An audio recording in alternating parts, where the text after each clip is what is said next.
짬찌 새끼들은 그냥 도구야. 중령 밑으로 막 갔다가 써 내가 알아서 한다. 경기도 포천시 일동면의 서늘한 새벽 공기를 찢고 들려온 목소리는 가래 끓는 듯 탁하고 비열했다. 제10보병여단 본부 건물 복도에서 여단장 최만호 대령이 거칠게 담배 연기를 내뿜으며 내뱉은 말이었다. 그의 앞에는 갓 임관한 소위들과 초임 하사들이 고개를 깊숙이 처박은 채 서 있었다. 군인의 기계 대신 굴욕만이 가득한 광경이었다. 최만호는 이들의 인격 따위는 안중에도 없다는 듯 가죽 장갑을 낀 손으로 한 소위의 어깨를 지휘봉으로 툭툭 쳤다. 내 골프 가방 챙겼어? 오늘 사단장님 모시고 라운딩 나가는 날인데 눈치껏 움직여야지. 안 그래? 최만호의 비릿한 웃음소리가 복도를 가득 채웠다. 이곳은 군대의 기강이 바로 서야 할 부대라기보다 권력을 쥔 자들의 사적인 영지처럼 변질되어 있었다. 오뚜기 부대라는 명예로운 이름 아래 숨겨진 일탈은 이미 골물대로 골마 터지기 직전이었다. 그 시각 여단 위병소 너머로 한 여자가 천천히 걸어 들어오고 있었다. 평범한 하사 계급장을 단 그녀의 군복은 칼날처럼 다려져 있었고 전투화는 먼지 하나 없이 빛났다. 그녀의 이름은 박선아였다. 707 특임대에서 전설적인 전공을 세우고 육군 최연소 여자 중장에 오른 인물이었으나 지금 그녀는 자신의 모든 신분을 지운 채 이곳에 서 있었다. 박선아의 눈매는 깊고 서늘했다. 그녀는 위병소에서 신분 확인을 마친 뒤 담담하게 부대 안으로 발을 내디뎠다. 포천의 바람은 매서웠다. 이동면과 일동면을 잇는 험준한 산맥을 타고 내려온 칼바람이 그녀의 뺨을 스쳤지만 박선아는 미동조차 하지 않았다. 그녀의 머릿속에는 며칠 전 육군 참모총장과 나누었던 비밀스러운 대화가 되살아났다. 정용권 육군 참모총장은 박선아를 조용히 불러 지시했다. 제8보병 사단의 수치적인 성과는 훌륭하지만 내부적으로 초급 간부들의 절규가 끊이지 않는다는 정보였다.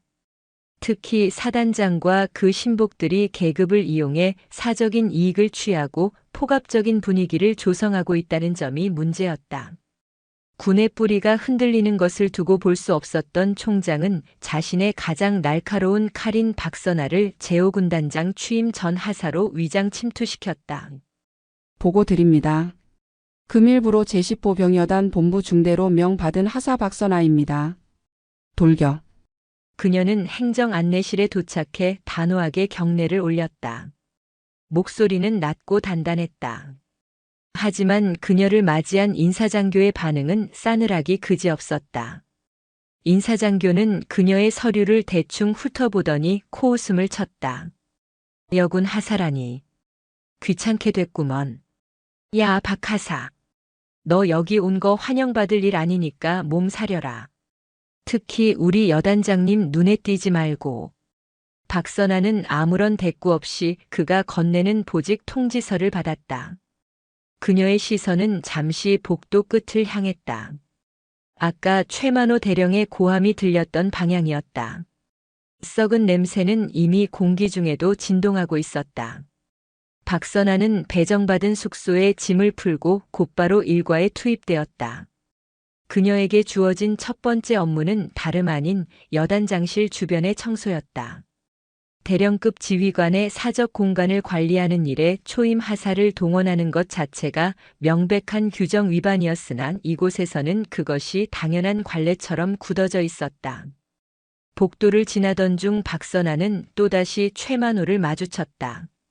그는 화려한 금장 장식이 박힌 지휘봉을 휘두르며 걸어오고 있었다. 박선아는 벽 쪽으로부터 정석대로 경례를 올렸다. 돌격. 최만호는 걸음을 멈추고 박선아를 뚫어지게 쳐다봤다. 그의 눈에 비친 박선아는 그저 다루기 쉬운 어린 여군 하사일 뿐이었다. 최만호는 끈적하고 기분 나쁜 시선으로 박선아의 어깨를 지휘봉 끝으로 찔렀다. 새로운 하사인가? 얼굴이 꽤 반질반질하네. 야, 박하사라고 했나? 너 오늘부터 내 집무실 화분 물 주는 거랑 내 개인 차량 세차 내가 전담해라. 그리고 주말에 사택이사 보조할 인원 필요하니까 내가 조장 맡아서 애들 좀 추려놔. 알았어? 박선아의 눈동자가 아주 잠시 차갑게 빛났다. 그것은 공포가 아니라 끓어오르는 멸시였다. 그러나 그녀는 이내 감정을 억누르고 고개를 숙였다. 지금은 정보를 수집하는 하사의 시간이었다. 네, 알겠습니다. 여단장님, 최만호는 만족스러운 듯 껄껄 웃으며 지나갔다. 박선아는 그의 뒷모습을 바라보며 속으로 날짜를 계산했다. 그녀가 이곳에서 인내해야 할 시간은 앞으로 6일이었다. 7일째 되는 날 그녀는 이 연병장에서 새로운 군단장으로서 그들 앞에 설 것이다. 오후가 되자 사단장 박도철 소장이 여단을 방문했다. 제8보병사단의 최고 권력자인 그는 최만호보다 더 치밀하고 잔인한 인물이었다. 박도철은 부대 시찰이라는 명목하에 여단 연병장에 섰다. 하지만 그의 관심은 장병들의 훈련 상태나 대비 태세가 아니었다. 최 대령, 지난번에 말한 그 산삼은 어떻게 됐나? 내 아내가 요즘 기력이 없다고 하던데 포천 일대에 약초 캐는 사람들이 많다며? 박도철의 말에 최만호는 허리를 굽히며 비굴하게 웃었다. 걱정 마십시오, 사단장님. 벌써 부사관들 몇 명 시켜서 10만이들 수소문해 놨습니다. 오늘 저녁에 사택으로 직접 배달되도록 조치하겠습니다. 연병장 한편에서 배수로 정비를 하던 병사들과 간부들의 귀에 그들의 대화가 생생하게 들려왔다.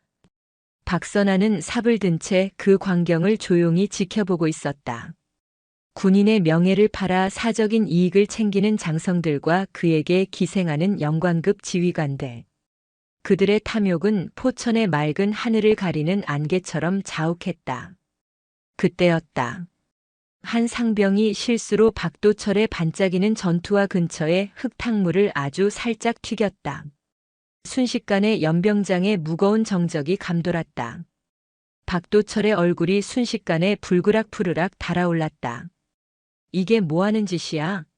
내 전투화가 얼마짜린 줄 알아? 이거 이탈리아에서 특수 주문한 가죽이야. 박도철은 옆에 있던 최만호의 지휘봉을 뺏어 들고는 상병의 헬멧을 거칠게 내리쳤다. 텅 소리와 함께 상병이 비틀거렸다.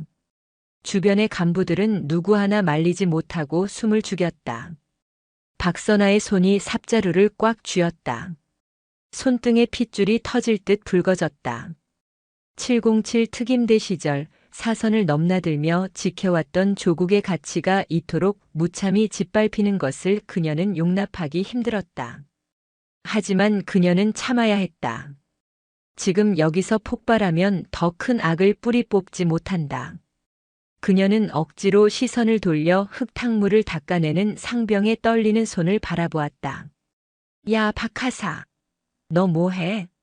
저놈 데려가서 군기 교육대 입소 서류 꾸미고 사단장님 전투와 깨끗하게 닦아서 사택으로 가져와.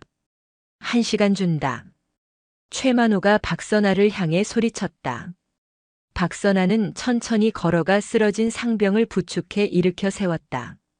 상병의 눈에는 억울함과 두려움이 뒤섞인 눈물이 맺혀 있었다. 박선아는 상병의 어깨를 아주 짧게 하지만 힘있게 쥐어주었다. 가자. 내가 도와주마. 낮게 깔린 박선아의 목소리에는 형언할 수 없는 위험이 서려 있었다. 최만호는 무언가 이상한 기분을 느꼈지만 이내 코웃음을 치며 박도철을 따라 내빈실로 향했다. 밤이 깊어지자 여단 본부 건물은 고요해졌다. 하지만 박선아는 잠들지 않았다. 그녀는 소형 녹음기와 초소형 카메라를 품에 숨긴 채 부대 곳곳을 누볐다. 박도철과 최만호가 술자리를 벌이며 나누는 대화, 장부 조작 정황, 그리고 하급 간부들에게 가해진 폭언의 증거들이 하나둘씩 수집되었다. 박선아는 여단장실 복도 끝 어둠 속에 몸을 숨겼다. 여단장실 안에서는 최만호가 누군가와 통화하며 낄낄거리고 있었다. 어차피 새로 오는 군단장도 여자라며 대충 얼굴 예쁘장하면 꽃다발이나 몇 번 던져주고 사단 성과 보고서 잘 꾸며서 올리면 끝이야. 707 출신이라고. 실전 경험 좀 있다고 유세 떨겠지만 우리 박도철 사단장님 인맥이 어디 보통인가. 금방 길들여질 거야. 박선아는 어둠 속에서 차가운 미소를 지었다. 그녀는 길들여지는 법을 배운 적이 없었다. 오로지 사냥하는 법과 적을 섬멸하는 법만을 익혀온 투사였다. 착각이 아주 깊군. 그 오만이 너희의 목을 조르는 밧줄이 될 것이다. 박선아는 혼잣말을 내뱉으며 고요히 발걸음을 옮겼다. 그녀의 이동은 소리조차 나지 않았다. 포천의 산천은 이 거대한 폭풍 전야를 아는지 모르는지 침묵 속에 잠겨 있었다. 다음 날 아침 사단 전체에는 박선아 하사에 대한 보복성 지시가 더욱 강화되었다. 그녀는 여단 내의 모든 공중화장실 청소와 탄약고, 주변 제초 작업을 혼자서 도맡게 되었다. 다른 간부들은 그녀를 동정하면서도 자신들에게 불똥이 튈까봐 멀리했다. 박선아는 묵묵히 걸레를 빨고 낫을 들었다. 그녀가 탄약고 근처에서 작업하던 중 어제 박도철에게 맞았던 상병이 몰래 다가와 캔커피 하나를 건넸다. 하사님 죄송합니다. 저 때문에 하사님까지 고초를 겪으시는 것 같아서요. 여단장님이 정말 뒤끝이 무서운 분이십니다. 그냥 적당히 하는 척만 하십시오. 상병의 목소리는 떨리고 있었다. 박선아는 커피를 받아 주머니에 넣으며 상병의 눈을 똑바로 응시했다. 죄송할 것 없다. 군대는 계급으로 짓누르는 곳이 아니라 계급만큼 책임을 지는 곳이다. 조금만 견뎌라. 곧 이 공기가 바뀔 것이다. 그녀의 눈빛은 확신에 차 있었다. 상병은 자신도 모르게 박선아의 위험에 압도되어 마른 침을 삼켰다. 평범한 하사에게서 느껴질 수 없는 아우라가 그녀의 전신에서 뿜어져 나오고 있었다. 박선아는 작업을 마치고 부대 뒤편의 외진 창고로 향했다. 그곳에서는 최만호 대령의 지시를 받은 중령들이 모여 사적인 술판을 벌이고 있었다. 평일 일과 시간에 부대 안에서 벌어지는 술판이라니 군 기강의 해이가 극에 달해 있었다. 박선아는 숨을 죽이고 그 광경을 생생하게 기록했다. 야, 박하사. 거기서 뭐해? 너 일 안 하고 농땡이 피워? 술 취한 한 중령이 창고 밖으로 나오다 박선아를 발견하고 소리쳤다. 그는 박선아의 멱살을 잡으려 손을 뻗었다. 박선아는 본능적으로 그 손을 쳐낼 수 있었지만 간신히 멈추었다. 대신 그녀는 비굴하지도 당당하지도 않은 무표정한 얼굴로 그를 바라보았다. 이게 눈을 왜 이렇게 떠? 너 진짜 영창 가고 싶어? 중령의 폭언이 이어졌고 박선아는 조용히 고개를 숙였다. 가슴속 깊은 곳에서 707의 투혼이 요동쳤지만 그녀는 자신의 어깨에 놓인 별 3개의 무게를 기억했다. 박선아는 일동면의 밤하늘을 올려다보았다. 별들은 차갑게 빛나고 있었다. 이제 6일이 남았다. 아니, 그녀에게는 매 순간이 이 썩은 뿌리를 도려내기 위한 치열한 준비의 시간이었다. 박선아는 자신의 낡은 하사 계급장을 만져보았다. 곧 이 계급장은 대한민국 육군의 정의를 상징하는 중장의 별로 빛나게 될 것이다. 최만호 대령과 박도철 소장은 여전히 자신들의 왕국이 영원할 것이라 믿으며 술잔을 기울이고 있었다. 자신들이 벌레처럼 무시했던 그 여군 하사가 조만간 자신들의 모든 것을 앗아갈 심판관이라는 사실은 꿈에도 모른 채 포천의 새벽은 안개보다 먼저 차가운 정적으로 시작되었다. 일동면 일대의 산세를 타고 내려오는 골바람은 살을 파고드는 칼날 같았다. 제10보병여단 본부 중대의 기상 나팔 소리가 연병장에 울려 퍼지기도 전 박선아는 이미 눈을 뜨고 있었다. 침상에서 몸을 일으키는 그녀의 동작에는 한치의 흐트러짐도 없었다. 주변의 다른 하사들이 코를 골며 단잠에 빠져 있는 사이 그녀는 소리 없이 전투복을 챙겨 입었다. 거울 속에 비친 하사 박선아의 얼굴은 무표정했다. 하지만 그 깊은 눈동자 너머에는 707 특임대 시절부터 단련된 차가운 투지가 일렁이고 있었다. 박선아에게 주어진 오늘의 첫 업무는 여단장 최만호 대령의 개인 집무실과 그 뒤편에 연결된 비밀 휴게실을 정비하는 일이었다. 군의 공식적인 공간이라기보다 화려한 사교장에 가까운 그곳을 초임 하사가 홀로 청소한다는 것 자체가 부조리의 시작이었다. 그녀는 청소 도구가 담긴 양동이를 들고 복도를 걸었다. 복도 벽면에는 오뚜기 부대의 영광스러운 역사가 담긴 사진들이 걸려 있었지만 그 아래를 지나는 간부들의 표정은 하나같이 어둡고 경직되어 있었다. 여단장실 문을 열자마자 진한 담배 냄새와 비싼 양주 향이 뒤섞인 비릿한 공기가 쏟아져 나왔다. 어제 저녁 박도철 사단장과 최만호 대령이 이곳에서 버렸을 은밀한 술판의 흔적이었다. 박선아는 묵묵히 창문을 열어 환기를 시켰다. 그리고 걸레를 빨아 집무실 구석구석을 닦기 시작했다. 그녀의 손길이 책상 위에 놓인 한 서류 더미에 멈췄다. 군수 물자 보급 현황이라는 제목이 붙어 있었지만 실제 내용은 부대 운영비를 전용하여 사택 수리비와 고가의 골프용품을 구매한 내역들이었다. 박선아는 옷소매 속에 숨겨둔 초소형 촬영 장치를 작동시켰다. 명예를 잃은 자들이 머무는 곳에 정의가 있을 리 없지. 그녀의 나직한 혼잣말은 공기 중에 흩어졌다.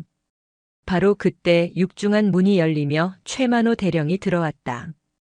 간밤의 숙취 때문인지 그의 얼굴은 누렇게 떴고 신경질적인 기운이 역력했다. 그는 들어오자마자 소파에 몸을 던지며 박선아를 향해 지휘봉을 휘둘렀다. 야, 박하사. 너 내가 어제 시킨 세차는 다 했어? 그리고 냉장고에 있는 해장국 좀 데워와. 내 사택 근처 식당에서 사온 거니까 식기 전에 가져오라고. 박선아는 하던 일을 멈추고 거수 경례를 올렸다. 돌격. 세차는 완료했습니다. 지시하신 음식도 바로 준비하겠습니다. 말대꾸하지 말고 빨리 움직여. 그리고 너 어제 사단장님 앞에서 알랑방귀 뀌던 그 상병 새끼랑 따로 얘기하는 거 봤다는 보고가 있어. 너희끼리 무슨 수작 부리는 거 아니지? 우리 여단에서 내 눈밖에 나면 어떻게 되는지 알 텐데. 최만호는 의심스러운 눈초리로 박선아를 훑어보았다. 박선아는 시선을 아래로 내리며 감정을 감추었다. 그녀의 근육들이 본능적으로 최만호의 경동맥을 향해 움직이려 했지만 그녀는 강인한 정신력으로 이를 억눌렀다. 지금은 사냥감을 몰아넣는 과정이었다. 오전 내내 박선아는 최만호의 사적인 심부름에 시달렸다. 여단장의 구두를 닦고 그의 아내가 부탁했다는 백화점 쇼핑백들을 옮기며 심지어는 사단장 박도철 소장의 생일 잔치에 쓰일 초대장을 손수 작성하는 일까지 맡았다. 그 과정에서 그녀가 목격한 것은 단순한 갑질을 넘어선 거대한 부패의 그물망이었다. 중령급 대대장들은 사단장의 비위를 맞추기 위해 부대원들을 동원해 사적인 농사일을 돕게 하고 있었고 그 대가로 진급 점수를 보장받고 있었다. 점심 무렵 이동면의 제10보병여단 연병장에는 이례적인 긴장감이 감돌았다. 박도철 사단장이 예고 없이 방문했기 때문이었다. 그는 최만호 대령을 대동하고 장병들의 점심 배식 현장을 시찰했다. 하지만 그것은 보여주기식 행정의 극치였다. 식당 입구에는 급하게 준비된 고급 한정식 도시락이 사단장과 여단장을 위해 따로 마련되어 있었다. 장병들이 식판에 담긴 부실한 반찬을 억지로 삼키는 동안 지휘관들은 그들 바로 옆에서 갈비찜과 회를 즐겼다. 최 대령, 이번에 새로 부임한다는 군단장 말이야. 여자 주제에 707에서 좀 날아다녔다고 우리 같은 베테랑들 위에 서려고 하겠지? 정용권 총장이 아주 총애한다던데 우리가 본때를 좀 보여줘야 하지 않겠나? 박도철 소장은 이빨 사이에 낀 고기 찌꺼기를 쑤시며 거만하게 말했다. 최만호는 맞장구를 치며 비굴한 웃음을 흘렸다. 암요 사단장님. 포천 땅이 어디 여자 장군 하나 온다고 쉽게 변하는 곳입니까? 오자마자 행정 서류 더미에 파묻히게 해서 정신 못 차리게 만들어 놓겠습니다. 현장을 모르는 여자들이 뭘 알겠습니까? 그들의 대화는 식당 구석에서 잔반을 정리하던 박선아의 귀에 또렷하게 박혔다. 그녀는 식판을 닦으며 입가에 서늘한 미소를 지었다. 그녀는 그들이 말하는 현장이 무엇인지 누구보다 잘 알고 있었다. 그녀가 707 특임대에서 사선을 넘나들며 피를 흘릴 때 저들은 따뜻한 사무실에서 부하들의 고열을 짜내고 있었을 뿐이다. 오후에는 더 참혹한 광경이 벌어졌다. 최만호 대령이 자신의 골프 실력을 뽐내기 위해 연병장 한복판에 간이 연습장을 차린 것이었다. 그는 초임 하사들과 병사들을 일렬로 세워놓고 자신이 친공을 주워오게 시켰다. 야, 박하사. 너는 저기 100m 지점에 서서 공이 어디 떨어지는지 정확히 표시해. 하나라도 못 찾으면 오늘 저녁은 없다. 박선아는 아무 말 없이 연병장 한가운데로 걸어 나갔다. 포천의 뜨거운 햇살이 내리쬐는 연병장에서 그녀는 날아오는 골프공들을 지켜보았다.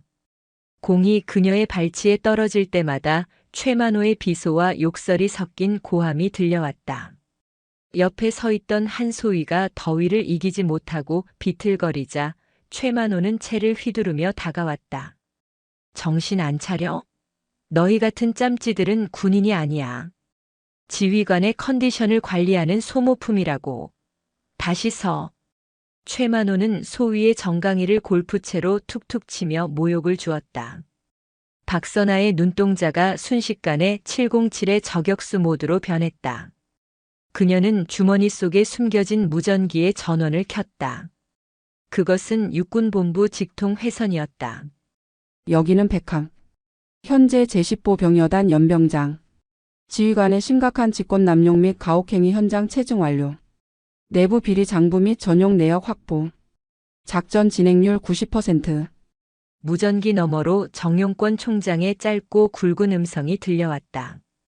계속 진행하라. 취임식 날 모든 것을 끝낸다. 박선아는 무전을 끊고 다시 무표정한 하사의 얼굴로 돌아갔다.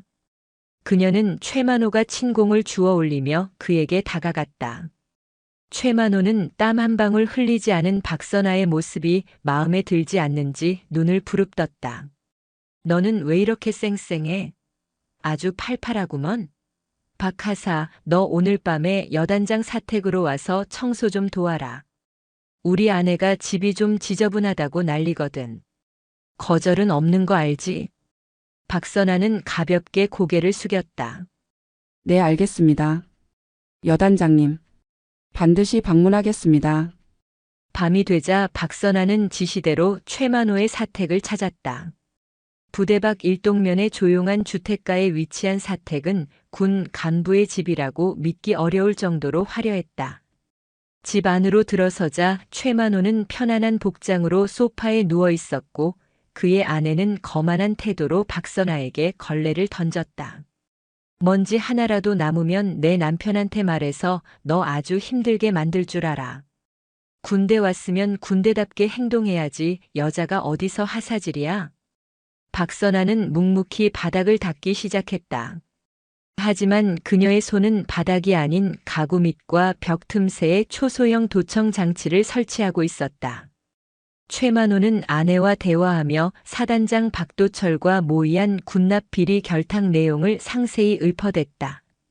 어느 업체에서 얼마의 뒷돈을 받았는지, 이번에 군단장이 오면 어떤 식으로 장부를 숨길 것인지에 대한 모든 계획이 박선아의 수신기로 흘러들어왔다. 집을 나오며 박선아는 사택 마당에 핀 붉은 꽃들을 바라보았다. 화려하게 피어난 꽃들 아래에는 썩어 문드러진 흙이 가득했다. 그녀는 주머니에서 707 특임대 시절 동료들과 찍은 사진을 꺼내보았다. 조국을 위해 목숨을 바친 영혼들의 얼굴이 떠올랐다. 그들이 지키고자 했던 것은 이런 탐욕의 낙원이 아니었다. 7일. 그 짧은 시간이 너희에게는 영원한 지옥의 문턱이 될 것이다. 박선아는 어둠 속으로 몸을 숨기며 부대로 복귀했다. 그녀의 발걸음은 이제 더 이상 하사의 것이 아니었다. 군의 기강을 바로잡고 썩은 살을 도려내기 위해 찾아온 진정한 지휘관의 행보였다. 다음 날부터 부대의 분위기는 더욱 기괴하게 흘러갔다. 취임식을 앞두고 사단장과 여단장은 자신들의 과오를 덮기 위해 장병들을 더욱 가혹하게 몰아세웠다. 훈련은 뒷전이었고 오로지 취임식장 장식과 의전 연습에만 수만 명의 병력이 동원되었다. 박선아는 그 모든 과정의 중심에서 묵묵히 고통받는 장병들의 곁을 지켰다.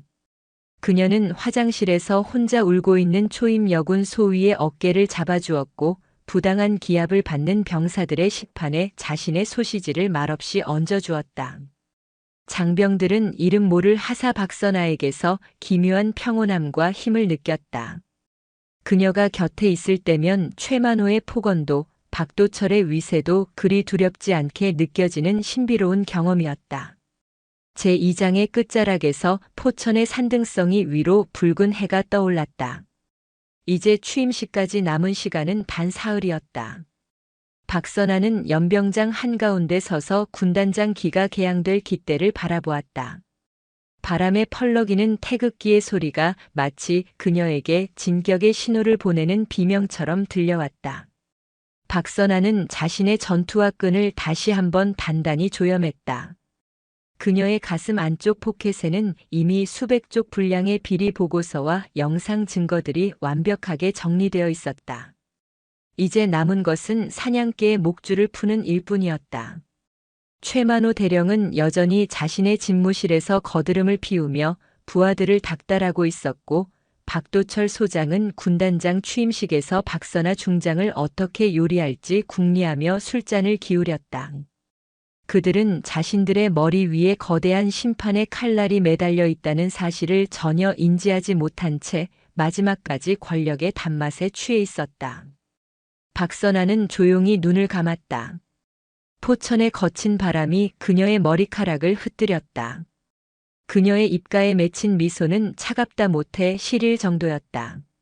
707의 전설, 육군 최연소 여자 중장 박선아. 그녀의 진짜 이야기는 이제 막 서막을 지나 본론으로 치닫고 있었다. 포천의 산세는 밤이 되면 더욱 거칠게 숨을 몰아쉬었다. 제8보병사단 예하 제10보병여단의 연병장은 자정이 넘은 시각에도 불빛이 꺼지지 않았다. 사단장 박도철 소장의 지시로 예정에도 없던 급조된 야간 열병식 연습이 한창이었기 때문이었다. 오로지 신임 군단장에게 보여주기 위한 화려한 의전만이 이 부대의 존재 이유가 된 듯했다. 박선아는 연병장 구석에서 무거운 방송 장비를 옮기며 그 광경을 지켜보았다. 야, 박하사. 너는 왜 자꾸 동작이 그 모양이야? 군단장님 오셨을 때 선줄이 조금이라도 흐트러지면 내가 책임질 거야. 최만호 대령의 신복인 인사과장 중령이 박선아를 향해 삿대질을 했다. 그는 이미 술기운이 올라온 듯 얼굴이 벌겋게 달아올라 있었다. 박선아는 묵묵히 허리를 굽혀 장비를 내려놓고 경례를 올렸다. 죄송합니다. 즉시 시정하겠습니다. 그녀의 목소리는 차가운 밤 공기를 뚫고 단단하게 울렸다. 박선아의 시선은 연병장 중앙에 서서 병사들을 닥달하는 박도철 소장에게 향했다. 그는 방한복을 두껍게 껴입고 따뜻한 차를 마시며 혹겹 전투복만 입은 채 벌벌 떠는 병사들을 향해 고함을 지르고 있었다. 이게 다 우리 사단의 기계를 보여주는 거야. 추위 따위가 장군님의 영접을 방해해서야 되겠어? 최 대령, 저기 사열대 장식은 더 화려하게 안 돼? 금색 천 좀 더 구해와. 최만호는 박도철의 비위를 맞추기 위해 하급 간부들을 쥐어짜기 시작했다. 근처 1동면과 2동면의 모든 장식 점포를 뒤져서라도 금색 천을 구해오라는 억지 지시가 내려졌다. 한 초임 소위가 보급 예산이 부족하다고 조심스럽게 건의하자 최만호는 들고 있던 지휘봉으로 소위의 어깨를 사정없이 내리쳤다. 예산?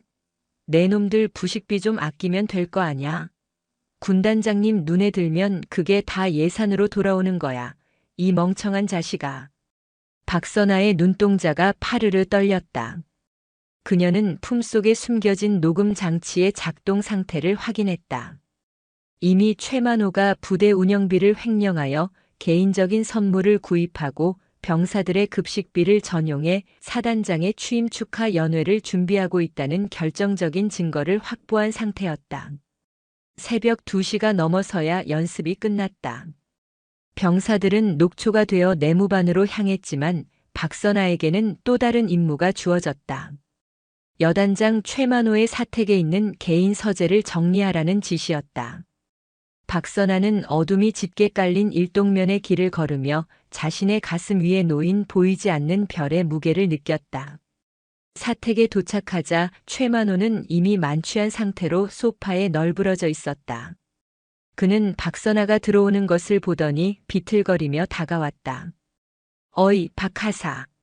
너 참 일 잘해. 군단장 취임식 끝나면 내가 너 사단장님 비서실로 추천해 줄까?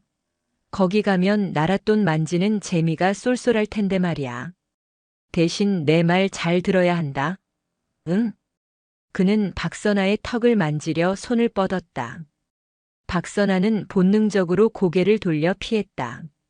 707 특임대 시절 테러리스트의 칼날도 두려워하지 않았던 그녀였지만 아군이라고 믿었던 지휘관의 추잡한 손길은 견디기 힘든 구역질을 동반했다.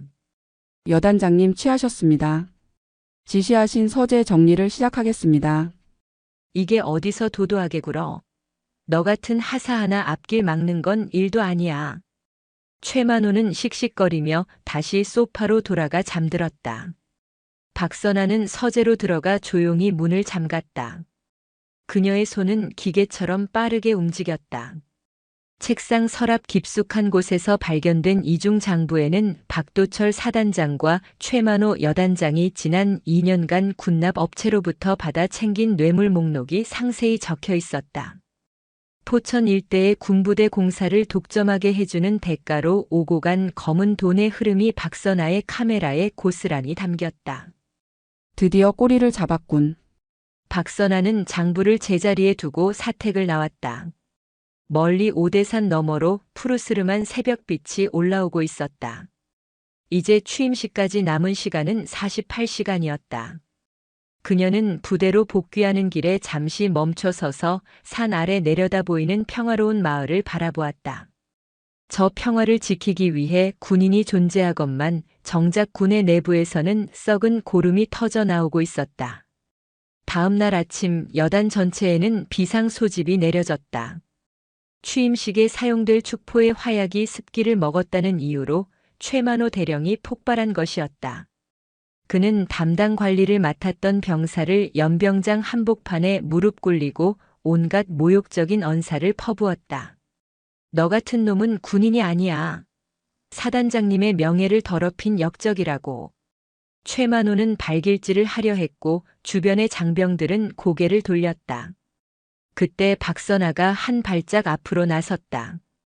여단장님 화약 관리 지침에 따르면 습기 노출은 보관 창고의 시설 노후화 때문인 것으로 판단됩니다. 병사 개인의 잘못으로 몰아세우는 것은 군 기강에 도움이 되지 않습니다. 연병장은 순식간에 얼음장처럼 차가워졌다. 최만호는 자신의 귀를 의심하며 박선아를 노려보았다. 박하사, 너 지금 나한테 훈수 두는 거야? 너 미쳤어? 계급장 떼고 싶어? 박선아는 굴하지 않고 최만호의 눈을 똑바로 응시했다. 그녀의 눈빛에는 하사의 것이라고는 믿기지 않는 압도적인 위엄이 서려 있었다. 최만호는 순간적으로 박선아의 기세에 눌려 주춤거렸다. 저 전현 당장 구금해. 내 명령 불복종과 항명죄로 즉시 영창 보내. 최만호의 고함에 헌병들이 다가왔다. 박선아는 저항하지 않고 두 손을 내밀었다. 그녀는 알고 있었다.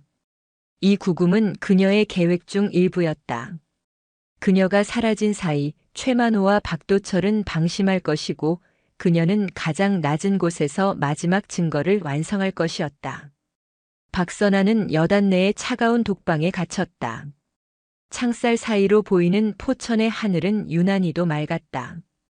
그녀는 바닥에 앉아 가만히 눈을 감았다. 머릿속으로는 이미 군단장 취임식의 모든 시나리오가 그려지고 있었다. 구금된 지 몇 시간이 지나지 않아 독방의 문이 조용히 열렸다. 들어온 사람은 뜻밖에도 제10보병여단의 주임원사였다. 그는 수십 년간 군에 몸담으며 부대의 모든 사정을 꿰뚫고 있는 노병이었다. 주임원사는 박선아의 앞에 따뜻한 우유 한 팩을 내려놓았다. 박하사, 자네 보통 내기가 아니더군. 여단장님한테 그렇게 대들면 본인만 손해인 걸 몰랐나? 박선아는 천천히 눈을 뜨고 주임원사를 바라보았다. 원사님께서는 이 부대의 썩은 살을 보고만 계실 겁니까? 주임원사의 눈동자가 크게 흔들렸다. 그는 주변을 살피더니 낮게 속삭였다. 나라고 왜 모르겠나. 하지만 박도철 사단장님은 육군본부에도 줄이 닿아 있는 사람이야. 하사 하나가 나선다고 변할 세상이 아니네. 세상은 변하지 않아도 군의 명예는 지켜야 합니다. 원사님, 저를 도와주십시오. 제가 이 모든 것을 끝낼 수 있게 해주십시오. 박선아의 목소리에는 거부할 수 없는 힘이 담겨 있었다. 주임원사는 한참 동안 박선아를 응시하다가 품속에서 낡은 수첩 하나를 꺼냈다. 그 안에는 최만호 대령이 그동안 병사들에게 저지른 가혹행위와 인사비리에 대한 구체적인 증거들이 빽빽하게 적혀 있었다. 노병 또한 정의가 살아있음을 증명하고 싶었던 것이었다.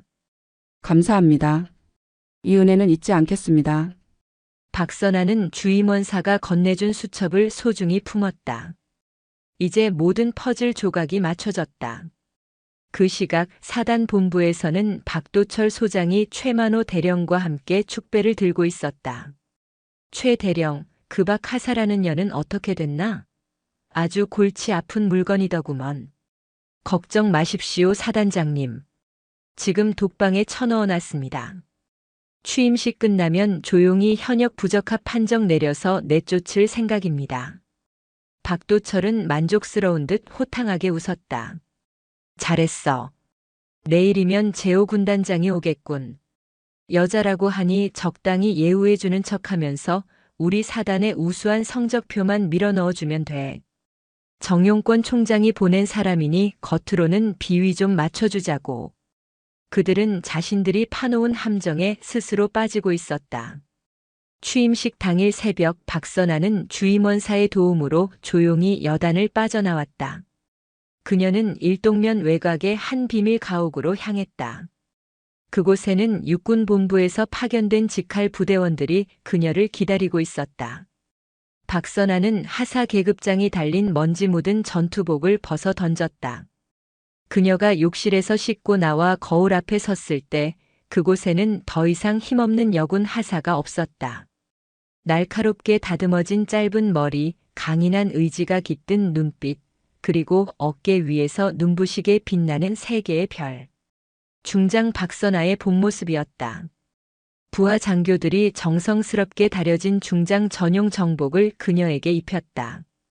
가슴에는 707 특임대 시절 얻은 훈장들이 묵직하게 자리를 잡았다. 박선아는 허리에 지휘관용 권총을 차고 정모를 눌렀었다. 준비됐나? 예, 군단장님. 모든 준비를 마쳤습니다. 헌병대와 검찰관들이 사단 연병장 주변에 매복해 있습니다. 박선아는 창밖을 내다보았다. 저 멀리 오뚜기 부대의 깃발이 펄럭이는 연병장이 보였다. 그곳에는 지금쯤 박도철과 최만호가 화려한 의전복을 입고 거드름을 피우며 새로운 군단장을 맞이할 준비를 하고 있을 터였다. 가자. 대한민국 육군에 더 이상 숨을 곳이 없다는 것을 가르쳐 주러. 박선아를 태운 검은색 지휘 차량이 포천의 안개를 가르며 질주하기 시작했다. 차량의 보닛 위에서는 제오 군단장의 상징인 세 개의 별이 박힌 성자기가 바람을 가르며 펄럭였다. 사단 연병장에는 군악대의 연주가 울려 퍼지고 있었다. 박도철 소장과 최만호 대령은 연단 위에서 자신만만한 표정으로 지휘 차량의 행렬을 기다렸다. 수천 명의 장병들이 부동자세로 서 있었고 그들의 눈에는 피로와 원망이 서려 있었다. 드디어 군단장의 지휘 차량이 연병장 입구의 모습을 드러냈다. 박도철은 옷매무새를 가다듬으며 최만호에게 속삭였다. 자, 이제 연극 시작이야. 최대한 예의 바르게 행동해. 차량이 멈추어 서고 부관이 문을 열었다. 연병장에 모인 모든 이들의 시선이 그 문으로 향했다. 그리고 그 문을 통해 내린 인물을 본 순간 박도철과 최만호의 얼굴은 순식간에 잿빛으로 변했다. 정모 아래로 드러난 얼굴은 며칠 전 자신들이 영창에 가두고 멸시했던 바로 그 박하사였다. 하지만 그녀의 어깨에는 자신들보다 더 높은, 감히 쳐다볼 수도 없는 세 개의 별이 찬란하게 빛나고 있었다. 박선아 중장은 천천히 아주 당당하게 연단 위로 걸어 올라갔다. 그녀의 전투화 소리가 연병장의 침묵을 깨뜨렸다. 박도철은 사시나무 떨듯 떨며 거수 경례를 올렸다. 돌격. 제8보병사단장 소장 박도철 군단장님의 취임을 축하드립니다. 그의 목소리는 비참하게 갈라졌다. 박선아는 그를 마주보며 차갑게 입을 열었다. 박도철 소장 그리고 최만호 대령. 너희들의 연극은 여기까지다. 그녀의 목소리가 확성기를 통해 연병장 전체에 울려 퍼졌다. 장병들의 눈이 휘둥그레졌다. 폭풍은 이미 시작되고 있었다. 포천의 너른 연병장은 얼어붙은 듯 정적에 잠겼다. 사열대 위에 선 박선아 중장의 어깨 위에서 세 개의 별이 정오의 햇살을 받아 서늘하게 빛나고 있었다. 방금 전까지 오만방자하게 굴던 박도철 소장과 최만호 대령은 마치 보이지 않는 거대한 벽에 부딪힌 듯 털썩 주저앉을 기세였다. 수천 명의 장병들은 자신들이 며칠간 보아온 그 하사가 바로 신임 군단장이었다는 사실에 숨을 들이켰다. 박선아는 천천히 정모를 벗어 부관에게 건넸다. 짧고 단정한 머리카락 아래로 드러난 그녀의 이마에는 707 특임대 시절 얻은 옅은 흉터가 남아 있었다. 그것은 훈장보다 더 고귀한 군인 정신의 흔적이었다. 그녀는 마이크 앞에 서서 연병장에 모인 장병들을 하나하나 눈에 담았다. 나는 지난 7일간 이곳에서 하사 박선아로 살았다. 그녀의 목소리는 낮았지만 연병장 구석구석까지 명확하게 울려 퍼졌다. 스피커를 타고 흐르는 음성에는 분노보다 더 깊은 슬픔과 단호함이 서려 있었다. 내가 본 것은 명예로운 오뚜기 부대의 전통이 아니었다. 내가 본 것은 부하의 급식비를 가로채 재배를 불리는 탐욕이었고 지휘관의 개인적인 유흥을 위해 초급 간부들을 노예처럼 부리는 오만이었다. 군복은 조국을 지키기 위한 갑옷이지 자신의 비리를 가리기 위한 가운이 아니다. 박도철 소장은 바들바들 떨리는 손으로 단상 난간을 붙잡았다. 그는 어떻게든 상황을 모면해 보려 입을 뗐다. 군단장님, 이것은 무언가 오해가 있으신 모양입니다. 저는 오로지 부대의 성과를 위해 최선을 다해왔고 현장의 분위기를 돋우기 위해 약간의 엄격함을 유지했을 뿐입니다. 박선아는 고개를 돌려 박도철을 응시했다. 그 차가운 시선에 박도철은 뒤로 주춤 물러났다. 성과라. 부하들을 발로 차고 골프채로 정강이를 때려 얻어낸 수치가 성과인가? 아니면 군수품을 빼돌려 사택의 가구를 바꾸고 아내의 쇼핑백을 들게 한 것이 지휘권의 행사인가? 박선아는 품 안에서 낡은 수첩 하나를 꺼냈다. 그것은 주임원사가 건네준 피눈물 섞인 증거들이었다. 그녀는 수첩을 펼쳐 낭독하기 시작했다. 제10보병 여단장 최만호 대령. 군부식 예산 2천만 원 전용하여 개인 골프용품 및 고급 주류 구입. 예하부대 장병들을 사택 이사 및 가구 재배치에 사적으로 동원. 항의하는 초임 소위에게 가혹행위 실시. 또한 사단장 박도철 소장에게 정기적으로 상납금을 전달한 내역이 이곳에 상세히 적혀 있다. 최만호 대령은 얼굴이 흑빛이 되어 바닥에 무릎을 꿇었다. 그는 이제 변명조차 할 힘을 잃은 듯 했다. 박선아의 뒤편에서 대기하고 있던 육군본부 검찰관들과 헌병들이 일제히 단상 위로 올라왔다. 군법 제62조 직권남용 및 제72조 가혹행위, 그리고 업무상 횡령 혐의로 박도철 소장과 최만호 대령을 보직 해임하고 현 시간부로 구속 수사를 명한다. 또한 이들과 결탁하여 부당한 이익을 취한 관련자 전원을 즉각 격리하라. 헌병들이 박도철과 최만호의 팔을 붙잡았다. 그들이 차고 있던 화려한 지휘관용 벨트와 견장이 그 자리에서 뜯겨나갔다. 연병장의 장병들은 그 광경을 보며 자신도 모르게 탄성을 내뱉었다. 그것은 환호라기보다 10년 묵은 체증이 내려가는 듯한 깊은 안도감이었다. 박선아는 끌려나가는 그들을 보지 않았다. 그녀는 다시 마이크를 잡고 장병들을 향해 거수 경례를 올렸다. 장병 여러분. 지휘관의 잘못으로 여러분이 겪었을 고통에 대해 군단장으로서 깊은 사죄의 말씀을 전한다. 오늘 이후로 제5군단 소속의 모든 부대에서 이런 부조리는 영원히 사라질 것이다. 군인은 계급으로 군림하는 자가 아니라 책임으로 헌신하는 자임을 내가 몸소 증명하겠다. 연병장에 모인 수천 명의 장병들이 일제히 함성을 내질렀다. 그 함성은 포천의 일동면과 이동면의 산천을 진동시켰다. 박선아는 단상을 내려와 어제 자신이 부축했던 상병에게 다가갔다. 상병은 군단장으로 돌아온 그녀를 보며 눈물을 흘리며 경례를 올렸다. 돌격. 고생 많았다. 이제 내가 흘린 눈물은 억울함이 아니라 자부심의 증거가 될 것이다. 박선아는 상병의 어깨를 꽉 쥐어주었다. 그녀의 손길은 따뜻했고 단단했다. 707의 전설은 이제 한 부대의 영웅을 넘어 대한민국 육군 전체의 새로운 희망이 되어가고 있었다. 심판의 폭풍이 휩쓸고 지나간 제8보병사단에는 새로운 공기가 흐르기 시작했다. 박선아 중장은 취임식 당일의 숙정 작업에 그치지 않았다. 그녀는 제5군단 사령부의 짐을 풀기도 전에 사단 본부에 임시 집무실을 차렸다. 부패의 뿌리가 얼마나 깊은지 직접 확인하고 도려내기 위함이었다. 사단장실에 걸려있던 박도철의 화려한 초상화는 이미 철거되었다.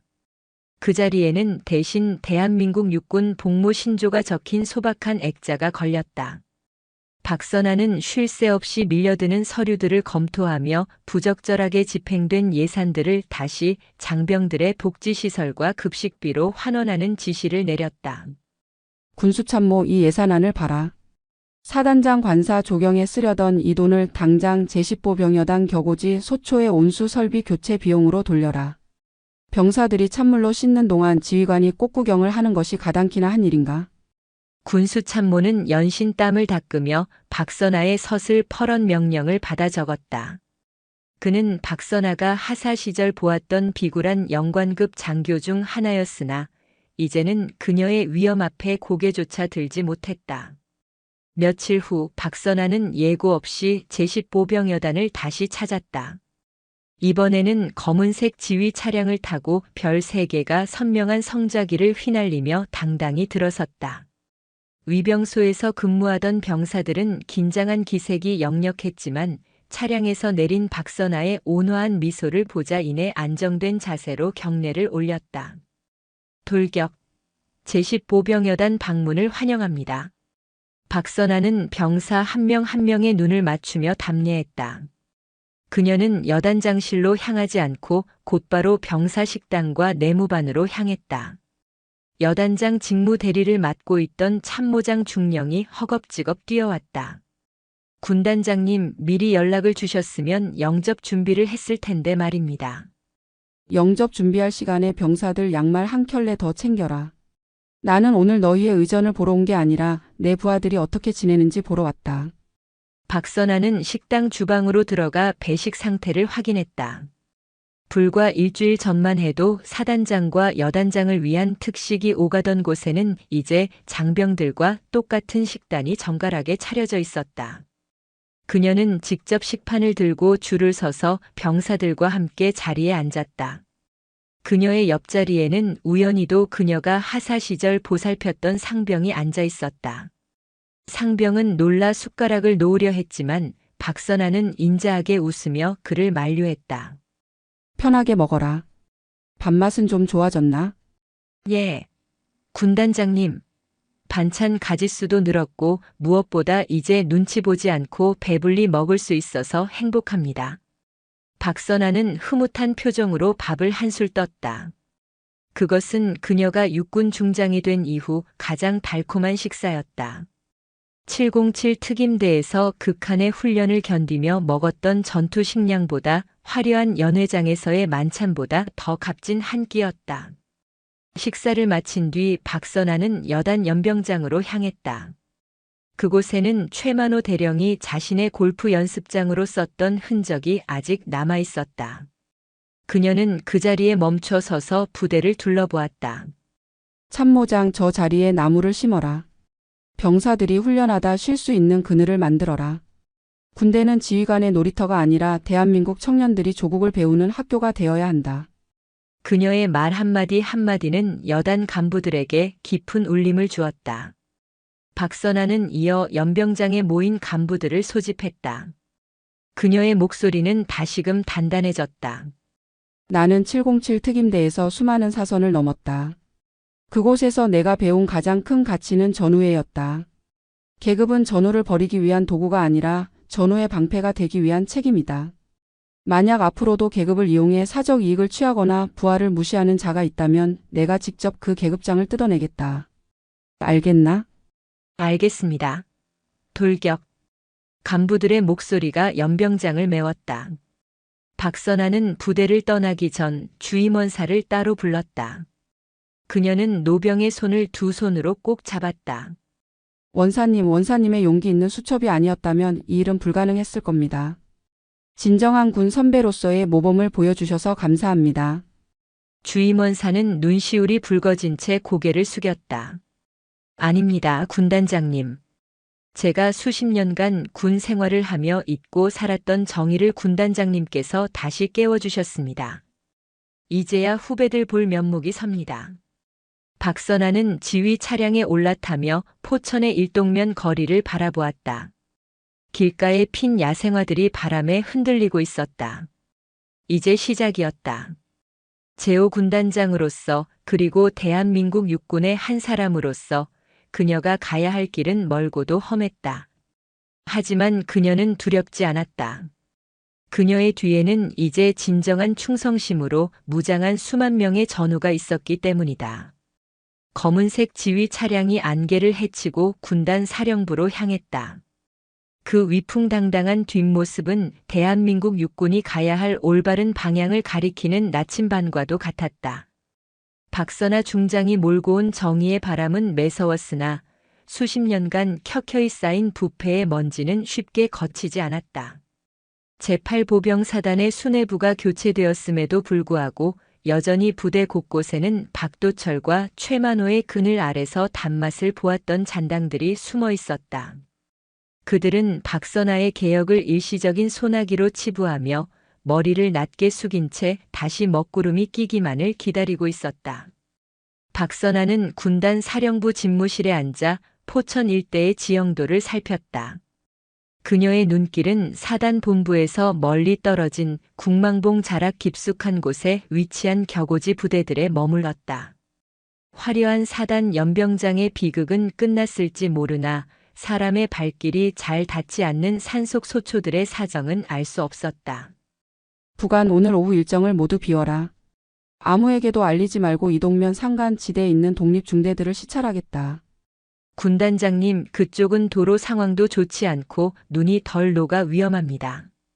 정식으로 사단에 통보하고 안전팀을 구성하는 것이 어떻겠습니까? 박선아는 단호하게 고개를 저었다. 내가 하사 계급장을 달고 배운 것이 무엇인지 아나? 정식 보고서에 담긴 글자들은 지휘관이 보고 싶어하는 환상일 뿐이다. 나는 날 것 그대로의 진실을 보러 가는 것이다. 지프차 한 대면 충분하다.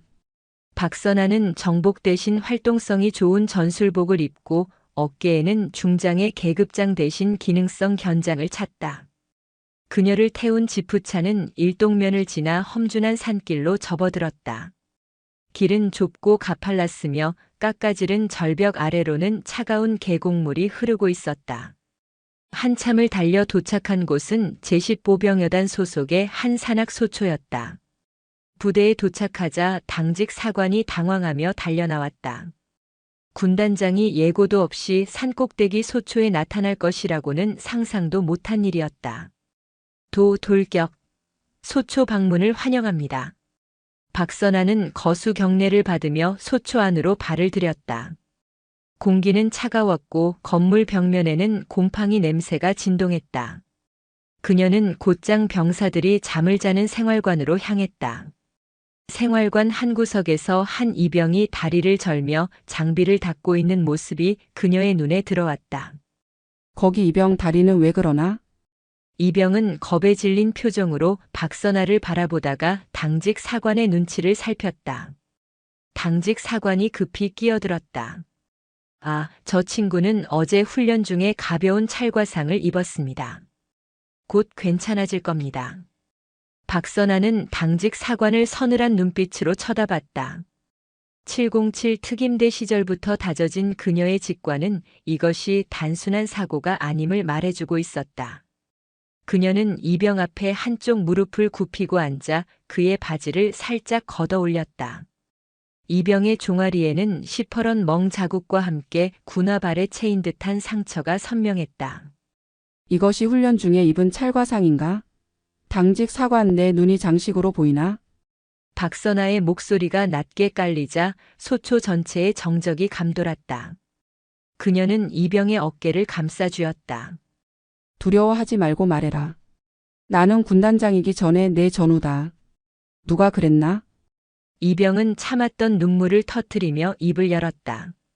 사단장이 바뀌고 군단장이 새로 왔다고는 하지만 이곳 산속 소초는 여전히 과거의 악습이 지배하는 치외법권 지역이었다. 중대장과 행정보급관은 박도철 소장의 친인척 인맥으로 연결된 자들이었고 그들은 자신들의 위치가 위태로워지자 화풀이를 병사들에게 퍼붓고 있었다. 중대장 어디 있나? 중대장은 지금 일동면 시내에서 외부 업체 사장님과 저녁 식사 중이십니다. 박선아는 기가 막힌 듯 헛웃음을 지었다. 장병들은 산속에서 멍이 든 채 장비를 닦고 있는데 지휘관은 부대를 비우고 사적인 이익을 위해 시내에서 술잔을 기울이고 있었다. 그녀는 즉시 군단 헌병대를 호출했다. 오늘 밤 이 소초를 포함한 독립중대 전원에 대한 특별 감찰을 실시한다. 중대장을 비롯한 간부들의 위치를 실시간으로 파악하고 부당한 가혹행위가 있었는지 전수조사해라. 단 한 명도 빠뜨리지 마라.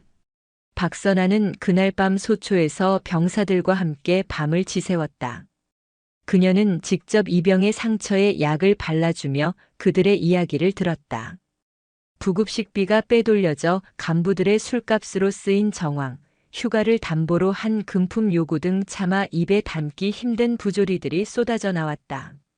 새벽녘 시내에서 술에 취해 돌아오던 중대장은 부대 입구에서 대기하고 있던 헌병대와 박선아 중장을 마주하고는 그대로 실신했다.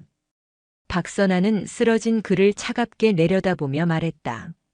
내 놈이 마신 술은 병사들의 피눈물이다. 군복을 입을 자격이 없는 자에게 자비란 없다. 국망봉 소초에서 시작된 감찰은 들불처럼 번져 제오군단 전체를 뒤흔들었다. 박선아 중장은 타협하지 않았다. 그녀는 육군 참모총장 정용권 대장에게 직접 보고하여 군 내부에 잔존하는 악의 뿌리를 완전히 뽑아내겠다는 의지를 피력했다. 하지만 저항도 만만치 않았다. 박도철 소장과 연계된 일부 퇴역 장성들과 정치권의 줄을 대려는 세력들이 박선아의 개혁이 지나치게 과격하다며 여론을 조성하기 시작했다. 군의 안정을 해친다는 명분이었으나 실상은 자신들의 이권이 침해받는 것에 대한 두려움이었다. 어느 날 육군본부에서 소집된 지휘관 회의에 참석한 박선아는 수많은 장성들의 따가운 시선을 받았다.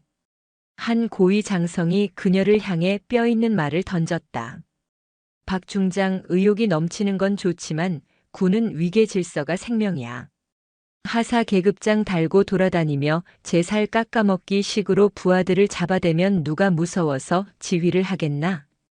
박선아는 회의실 정중앙에 서서 그 장성을 똑바로 응시했다. 부하들이 무서워하는 지휘관이 아니라 부하들이 존경하는 지휘관이 필요한 것입니다. 위계질서는 공포에서 나오는 것이 아니라 신뢰에서 나옵니다.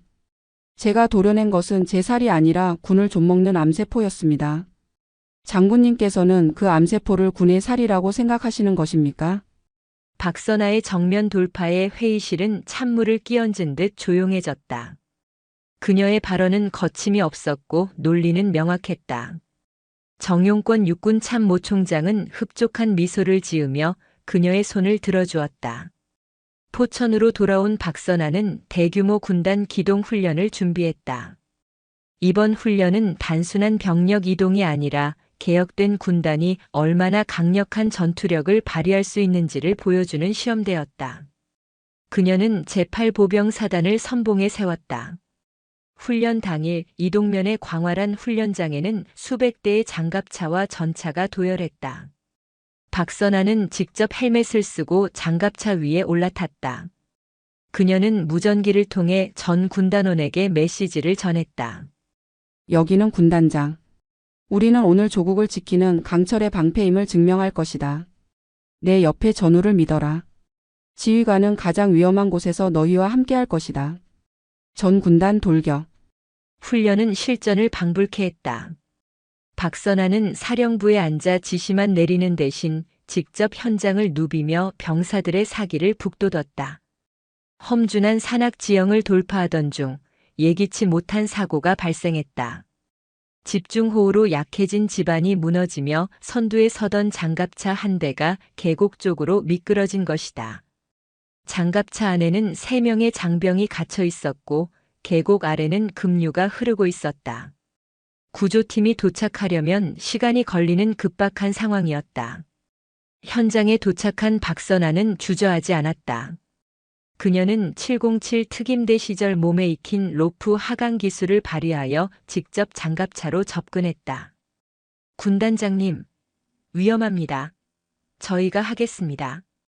참모들이 만류했지만 박선아는 이미 로프에 몸을 실은 상태였다. 내 부하가 저기 있다. 지휘관이 부하를 두고 물러서는 일은 없다. 박선아는 거센 빗줄기를 뚫고 장갑차 문을 개방했다. 공포에 질려있던 병사들은 자신들을 구하러 내려온 사람이 별 3개의 군단장이라는 사실에 경악하면서도 큰 용기를 얻었다. 그녀는 한 명씩 로프에 연결하여 위로 끌어올렸다. 마지막 병사를 안전하게 구조하고 박선아가 위로 올라왔을 때 현장에 있던 모든 장병은 누가 먼저랄 것도 없이 경례를 올렸다. 부상자는 없나? 모두가 무사해서 다행이다. 박선아는 진흙투성이가 된 정복을 털어내며 웃었다. 그 미소는 그 어떤 훈장보다 빛났고 그 어떤 웅변보다 강력한 지휘권을 상징했다. 훈련은 대성공이었다. 부조리가 사라진 부대원들은 자발적인 충성심과 전우애로 뭉쳐 놀라운 전투 효율을 보여주었다. 박선아의 개혁이 단순히 처벌을 위한 것이 아니라 승리하는 군대를 만들기 위한 필수 과정이었음이 증명된 순간이었다. 훈련을 마친 저녁 박선아는 일동면의 조용한 언덕에 올랐다. 멀리 부대의 불빛들이 별처럼 반짝이고 있었다. 그녀는 주머니에서 707 시절의 전우가 남긴 낡은 인식표를 꺼내보았다. 전우여 보고 있나? 우리가 꿈꿨던 명예로운 군대가 이곳 포천에서 다시 태어나고 있다. 바람은 여전히 차가웠지만 박선아의 가슴 속에는 그 무엇보다 뜨거운 온기가 감돌고 있었다. 그녀는 이제 더 이상 혼자가 아니었다. 그녀를 믿고 따르는 수만 명의 아들딸이 있었고 그들을 지키는 것이 그녀의 유일한 사명이자 기쁨이었다. 박선아 중장의 이야기는 이제 포천의 전설을 넘어 대한민국 육군의 새로운 역사가 되어 흐르고 있었다. 그녀가 걷는 길은 곧 정의의 길이 되었고 그녀가 내딛는 발걸음은 곧 승리의 함성이 되었다.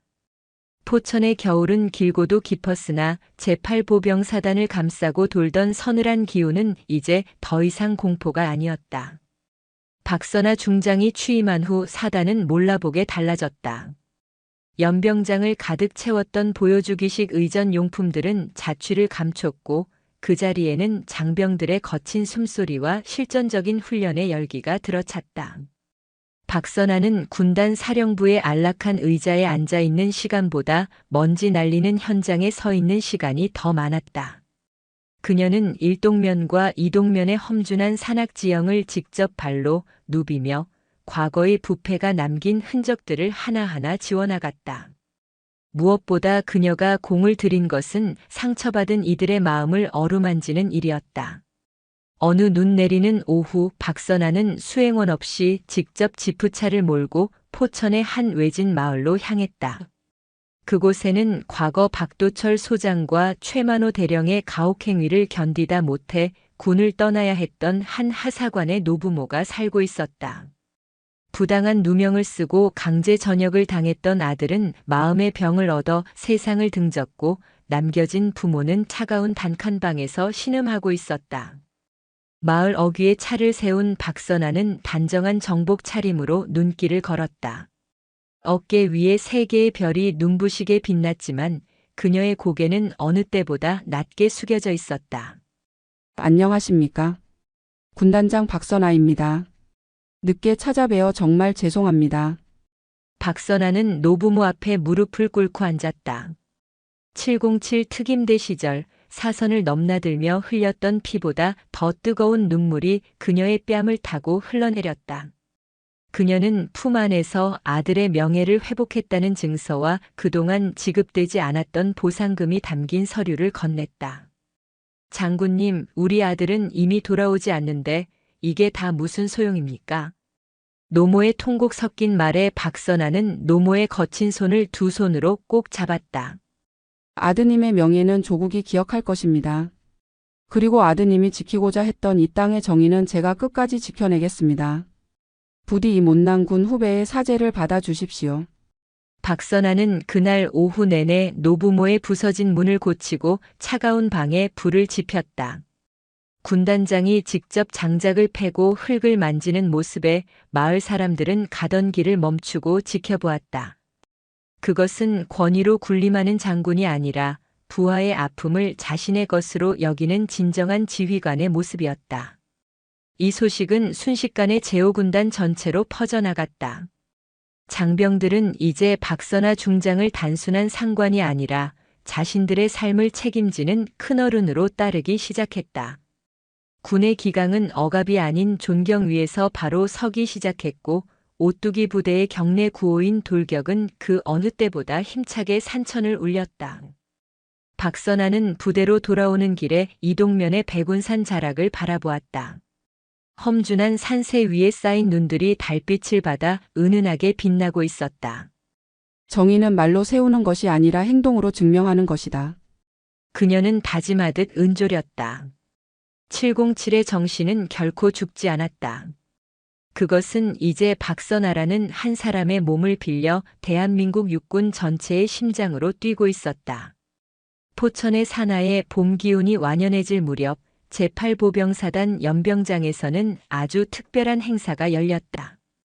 박선아 중장이 제안한 제1회 오뚜기 전우의 날이었다. 이 행사에는 현역 장병뿐만 아니라 인근 지역 주민들, 그리고 과거 부당한 대우를 받았던 퇴역 장병들까지 모두 초대되었다. 연병장 한가운데에는 707 특임대 출신의 장인들이 정성스럽게 깎아 만든 명예의 비석이 세워졌다. 비석에는 화려한 이름 대신 묵묵히 조국을 지키다 쓰러져간 이름 없는 병사들의 헌신을 기리는 문구가 한글로 정중히 새겨졌다. 박선아는 연단에 올랐다. 그녀의 정복은 햇살 아래 눈부셨고 그녀의 표정은 맑은 호수처럼 평온했다. 그녀는 마이크를 잡는 대신 연병장에 모인 수만 명의 사람을 향해 가장 낮은 자세로 허리를 굽혀 인사했다. 전우 여러분 그리고 포천 시민 여러분. 우리는 오늘 진정한 군대의 의미를 다시 새기고자 합니다. 군대는 무기로 적을 제압하는 곳이기도 하지만 가장 약한 자들을 품어 안는 따뜻한 보금자리가 되어야 합니다. 박선아의 목소리가 울려 퍼지자 연병장은 감동의 물결로 가득 찼다. 그녀는 이어 하사 시절 자신을 도와주었던 주임원사와 상병을 단상으로 불렀다. 그녀는 직접 그들의 가슴에 명예로운 오뚜기 기장을 달아주었다. 계급의 높낮이가 명예의 높낮이는 아닙니다. 진정으로 조국을 사랑하고 전우를 아끼는 마음이야말로 우리 군의 가장 높은 가치입니다. 행사의 대미는 전 장병의 합동 구보였다. 박선아는 지휘 차량에 타는 대신 직접 맨 앞에 서서 장병들과 함께 뛰기 시작했다. 중장의 별 3개가 장병들의 전투복 사이에서 함께 출렁였다. 1동면과 2동면의 길을 따라 이어지는 구보 행렬은 장관을 이루었다. 길가에 나온 주민들은 손을 흔들며 환호했고 장병들의 얼굴에는 예전의 그늘 대신 건강한 웃음이 가득했다. 모든 행사가 끝나고 해가 뉘엿뉘엿 저물어갈 때 박선아는 홀로 사단 사령부 옥상에 올랐다. 멀리 보이는 국망봉과 백운산이 붉은 노을에 젖어들고 있었다. 그때 육군 참모총장 정용권 대장이 그녀의 곁으로 다가왔다. 박 중장 정말 대단하군. 자네가 해낸 일은 우리 군 역사의 기적으로 기록될 걸세. 박선아는 총장을 향해 절도 있게 경례했다. 총장님, 저는 그저 군인이 가야 할 길을 걸었을 뿐입니다. 아직 갈 길이 멉니다.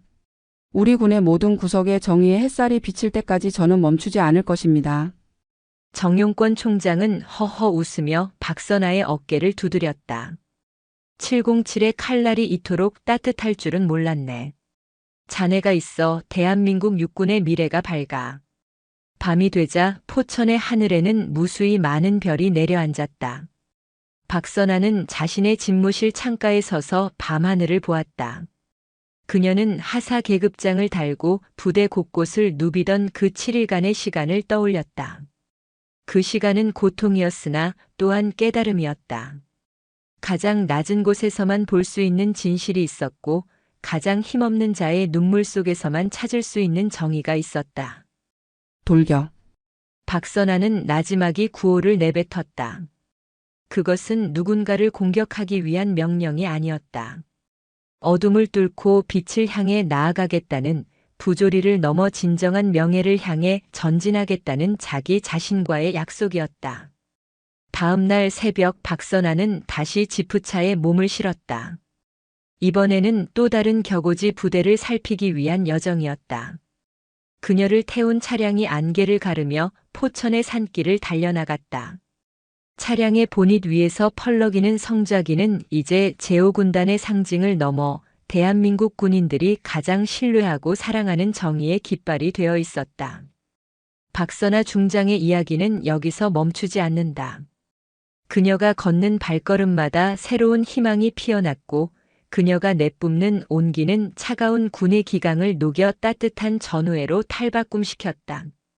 삭풍이 몰아치는 포천의 겨울을 견뎌내고 마침내 찬란한 봄꽃을 피워낸 그녀의 서사는 명예를 소중히 여기는 모든 군인의 가슴 속에 영원히 지지 않는 별로 남을 것이다. 707 특임대의 투혼과 최연소 여자 중장의 위엄, 그리고 무엇보다 인간에 대한 깊은 자비심을 간직한 박선아. 그녀의 돌격은 조국이 부르는 그날까지 결코 멈추지 않을 것이다. 포천의 맑은 공기 속에 울려 퍼지는 웅장한 군가 소리와 함께 박선아 중장의 위대한 여정은 오늘보다 더 나은 내일을 향해 힘차게 나아가고 있었다.